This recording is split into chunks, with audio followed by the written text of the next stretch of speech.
Nous avons réussi, avec la CEDEAO, à signer un accord sur le chronogramme de la transition. 24 mois. Nous avons réussi à mettre aussi le comité de suivi et d'évaluation de ce chronogramme de la transition. La réponse, il fonctionne. La réponse, c'est que nous ne sommes pas en retard sur le chronogramme de la transition. La mobilisation des fonds. Aujourd'hui, pour le retour à l'ordre constitutionnel, la Guinée a besoin de 600 millions de dollars. C'est son budget qui effraie, monsieur le Premier ministre. 600 millions, je viens. 600 millions de dollars. La première, vous savez, nous avons signé avec la CEDEAO sur les 10 points du chronogramme de la transition. Sur le premier point, c'est le recensement général de la population et de l'habitat. RGPH 4. RGPH 4. 38 millions de dollars. Sur les 38 millions de dollars, l'État a exprimé sa bonne foi en participant à 60% de ce recensement. Et les partenaires sont venus en appui à 40%. Ce qui fait que sur ce premier point, le budget il est bouclé, l'argent est disponible. Vous nous annoncez ici que budget RGPH 4 bouclé. Bouclé. Parfait. Du deuxième point, je vais parler du RAVEC, jusqu'au 10e point. Recensement à vocation d'état civil. D'état civil. Il faut qu'on explique un peu à la population. L'État, dans le budget, a tout de suite mis 400 milliards de francs guinéens.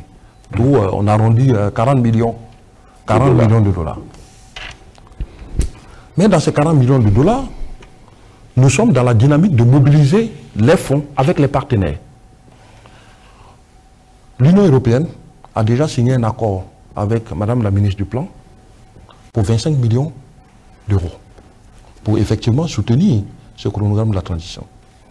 Nous avons également les États-Unis qui, à travers 2 ONG NDA, qui nous aident dans le processus de retour à l'ordre constitutionnel. Sur le plan technique. Sur le plan technique. Également, nous avons l'OIF, la francophonie et l'AFD qui a mis à la disposition de l'État guinéen 5 experts depuis qu'ils travaillent d'arrache-pied avec le MATD et avec le Conseil national de transition sur tout ce qui est texte d'application.